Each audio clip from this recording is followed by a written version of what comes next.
Bonjour, je vais vous présenter un tarot, vraiment une découverte, enfin pour moi c'est incroyable que j'ai pu découvrir ce tarot.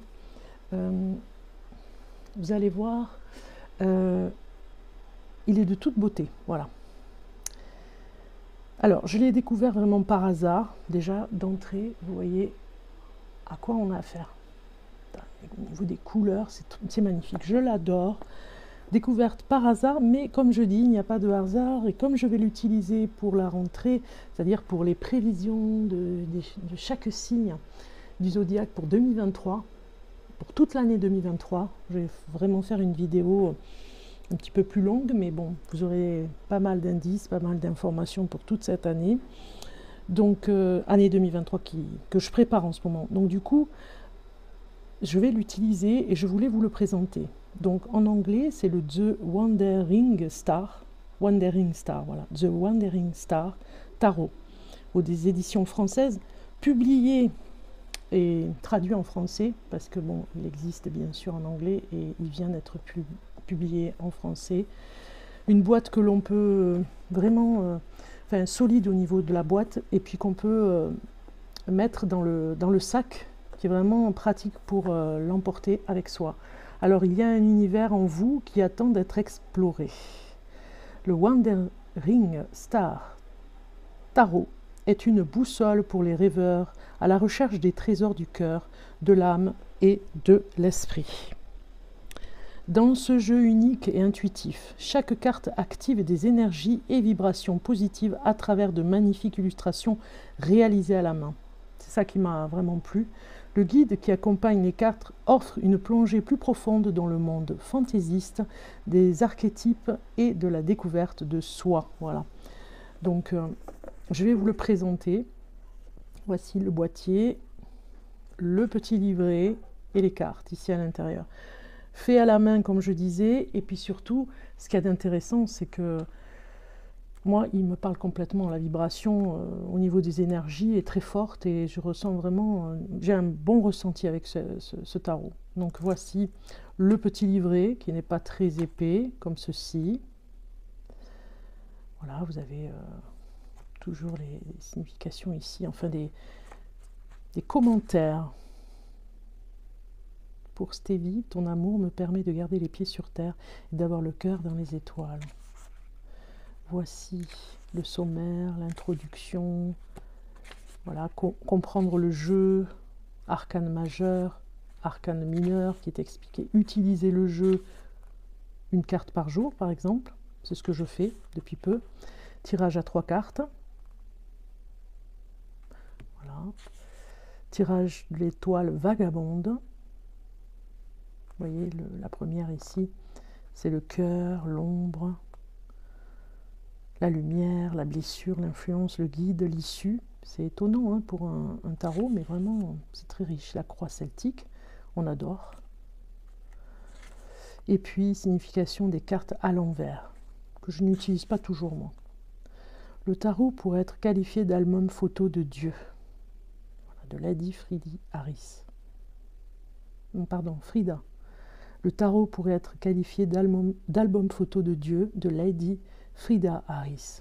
Alors, les arcanes majeures, les significations des arcanes, hein, vous avez vraiment les mots-clés en premier, puis un petit texte que j'aime beaucoup, une citation, par exemple ici sur le fou, la sagesse commence dans l'émerveillement, Socrate. Je suis d'accord. L'émerveillement de l'enfance, l'émerveillement qu'on ne perçoit pas toujours parce qu'on est un petit peu pollué par la vie active.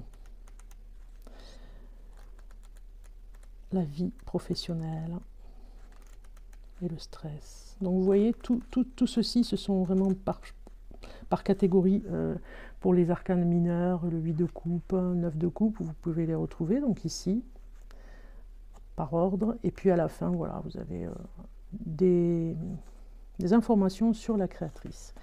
Bon voilà, ça, je tiens vraiment à vous le présenter parce que c'est une beauté, vraiment. Alors à l'intérieur du boîtier, bon, il est tout noir comme ceci, et il y a tout un univers en vous inscrit à l'intérieur. ce que je trouve assez sympa. Voilà. Alors, on va commencer. Regardez ce dos. Le dos des cartes, rien à dire, quoi. Une merveille.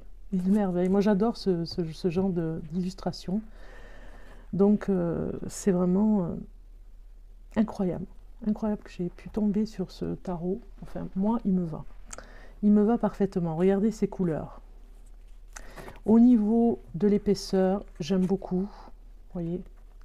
Si vous voulez, par exemple, par rapport à le comparer, alors avec quoi je pourrais vous le comparer?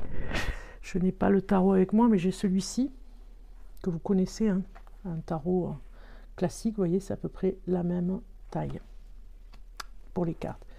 Cartonné, mais épais, donc du coup très solide. Vous voyez, très solide. Alors, je vais commencer à vous présenter les cartes. Je vais un petit peu avancer. Voilà. Comme ça, vous aurez un petit peu plus de... Enfin, vous le voyez bien. Oui, vous le voyez bien. Alors, le fou, ici. Présenté par une femme. Ce qui n'est pas toujours... Enfin, je crois que c'est rare, même. Le battleur.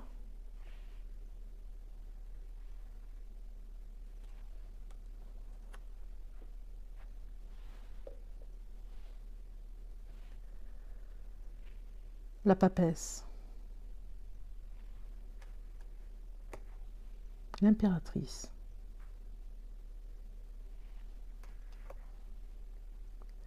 L'empereur. Habillé comme un Amérindien un petit peu. Le pape. Complètement changé le pape ici. Les amoureux.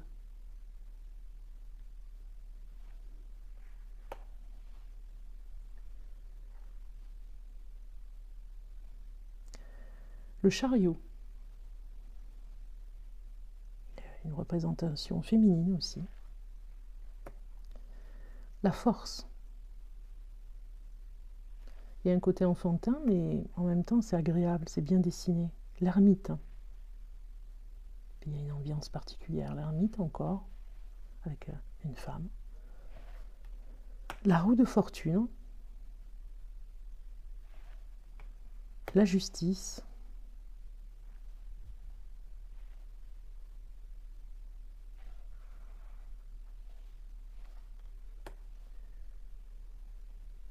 Le pendu.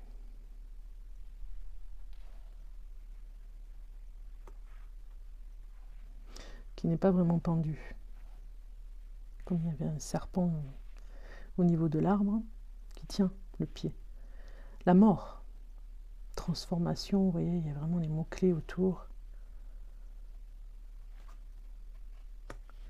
La tempérance.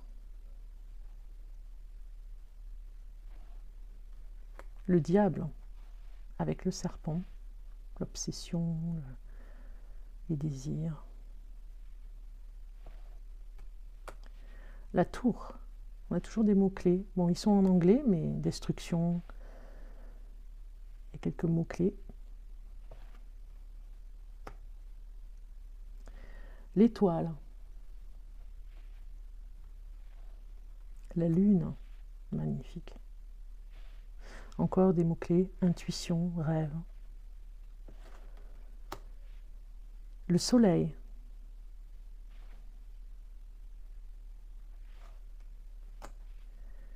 Le jugement.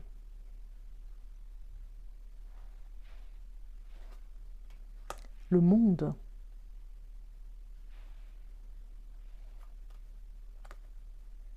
L'œil, l'étoile. Le cœur. La pyramide. L'étoile mère, ou les 4 éléments. L'étoile mère. Le créateur. J'aime beaucoup avec le chat, c'est magnifique. La lune et l'étoile. As de bâton. Nous arrivons ici avec le as de bâton. Nous sommes avec les arcanes mineurs, nous étions avec les majeurs. 2 de bâton, 3 de bâton,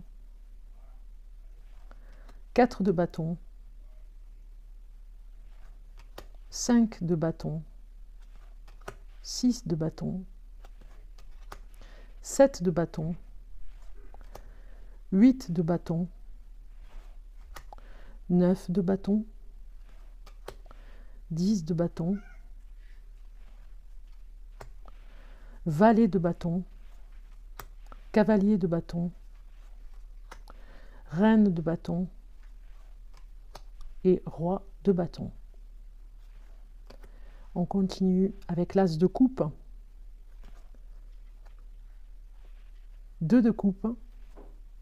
J'aime bien parce qu'il y a vraiment le métissage aussi, hein. Il y a plusieurs identités au niveau des couleurs. Par rapport au métissage, par exemple, là, il y a un homme noir. Nous avons une femme noire, donc ça c'est bien. On a les Asiatiques aussi représentés, blanc, de couleur. Vous voyez, j'aime bien. 3 de coupe, 4 de coupe, 5 de coupe, 6 de coupe, 7 de coupe, 8 de coupe. Elle est charmante, cette pieuvre. La sensibilité des pieuvres d'ailleurs. 9 de coupe avec le chat noir. 10 de coupe. Valet de coupe, le poisson. Cavalier de coupe et reine de coupe. On a vraiment un univers particulier. Et le roi de coupe.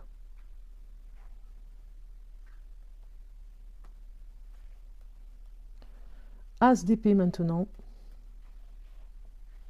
2 d'épée, 3 d'épée, 4 d'épée, 5 d'épée, 6 d'épée, 7 d'épée, 8 d'épée, 9 d'épée, 10 d'épée,